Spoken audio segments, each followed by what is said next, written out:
The first step to start using the software is to set up your Tally Ledger Master. To do that, click on Setup Tally Ledger Master. Here you'll see two options, Inventory Settings and Ledger Name Settings. Let's begin with Inventory Settings. If you maintain stock items inside Tally, for example like this, then you can leave this option as yes. However, if you don't maintain inventory or any stock information, you can turn this into a no. Let's say you do maintain stock items in Tally.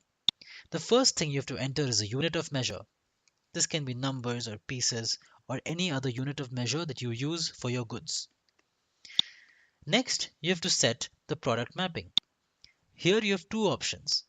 Use SKU as per MTR or upload custom mapping. In your MTR, there is a column called SKU. This has all the names of the SKUs as what you've put in your Amazon Seller Central account. If you use the same name of SKUs in your Amazon Seller Central and in your Tally, then you can select the first option. If you select Use SKU as per MTR, then all the sales and credit note vouchers that you will create will use SKU name as the SKU name that's there in your MTR. However, let's say that the SKU name you use in Amazon MTR and the SKU name you have in Tally are different for the same product. You can choose to upload a custom mapping. Here you have to download a template in which there will be two columns. The first one will be the Amazon SKU name. Second one will be what name you've kept for that in your Tally. Just to take an example, suppose for this SKU, you have kept the name in your Tally as SKU001. Simply enter this mapping and you're done. You can enter the mapping for all the SKUs in your MTR like this. Make sure that there are no duplicates. Once you've done, you can save this and upload this. To check if you've uploaded the correct file, you can always download the existing mapping and see for yourself. The next option is to mention if you've maintained go downs in Tally or not. If you don't maintain, you can leave it as no.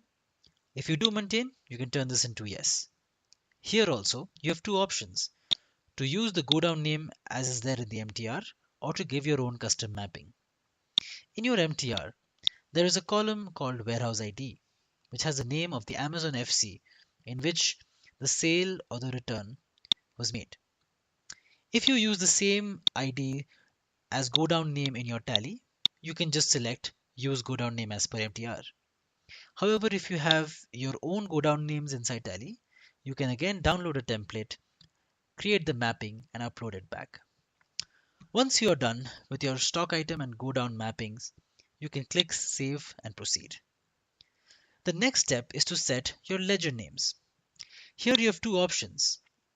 If you want a simplified ledger structure, you can just select single ledger. However, if you want ledger names as per each individual tax, you can select multiple ledger. Once you have done that, you can click here to save and proceed. Remember, if you want the voucher number to be same as what you have given in your MTR, you can leave this option as manual. However, if you have your own numbering system in Tally, you can change it to automatic and it will follow the sequence in your Tally. Once you're done, you can click on here to save and proceed. Click on continue to go back to converting tab. You have successfully finished step 1.